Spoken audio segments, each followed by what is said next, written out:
प्राण प्रतिष्ठा की तारीखें अब बेहद नजदीक है। 22 जनवरी को पूरे देश में जश्न का माहौल होगा और इसकी शुरुआत अभी से ही हो चुकी है। तैयारियां जोरों शोरों से चल रही हैं, पंडाल सज चुके हैं। मेहमानों के आने की तैयारियों में अयोध्या को बेहद खूबसूरती से सजाया जा रहा है। पूरी अयोध्या नगरी में फूलों से सजावट की जा रही है जो अलग अलग शहरों और क्षेत्रों से मंगाए गए हैं। हाल ही में अयोध्या को बड़ी सौगातें मिली जो खुद प्रधानमंत्री मोदी ने दी। जैसे जैसे अयोध्या में भगवान राम की प्राण प्रतिष्ठा का दिन नजदीक आ रहा है, वैसे ही वैसे पीएम मोदी भी भगवान राम के भव्य समारोह से पहले कई ऐसे कदम उठा रहे हैं जो बेहद सराहनीय है। ना खाना खाएंगे और ना ही बिस्तर पर सोएंगे।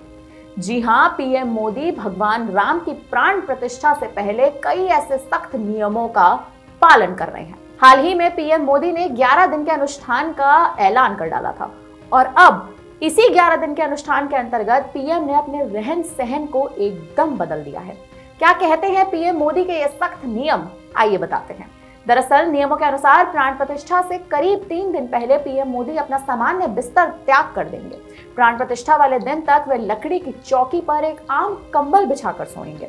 बता दें कि ये सभी काम पीएम के 11 दिन के अनुष्ठान के अंतर्गत ही आते हैं। शास्त्रों का कहना है कि 11 दिन तक पीएम मोदी को अलग अलग कार्य करने होंगे जो सीधे तौर पर कहें तो आम जिंदगी से बेहद हटकर कार्य होने वाले हैं। इन नियमों के तहत पीएम मोदी को अंतिम दिन यानी अपने 11वें दिन के अनुष्ठान के अंतिम दिन अन्न को त्याग करना होगा और सिर्फ फलाहार पर निर्भर रहना होगा, यानी सिर्फ फलों का सेवन करना होगा। नियमों के तहत पीएम मोदी पिछले कुछ दिनों से ही व्रत और कई कड़े नियमों का पालन कर रहे हैं। 12 जनवरी से वो एक समय के उपवास पर चल रहे हैं। हालांकि अब उनके नियम और कड़े हो जाएंगे या कहें और कठिन हो जाएंगे। प्राण प्रतिष्ठा से 3 दिन पहले वे उनके व्रत का समय अब और कठिन होने जा रहा है। 19 से 21 जनवरी तक पीएम मोदी पूरी तरह से फल के ग्रहण पर निर्भर रहने वाले हैं। इसके अलावा पीएम मोदी राम मंदिर परिसर में बने जटायु की मूर्ति की भी पूजा अर्चना करेंगे।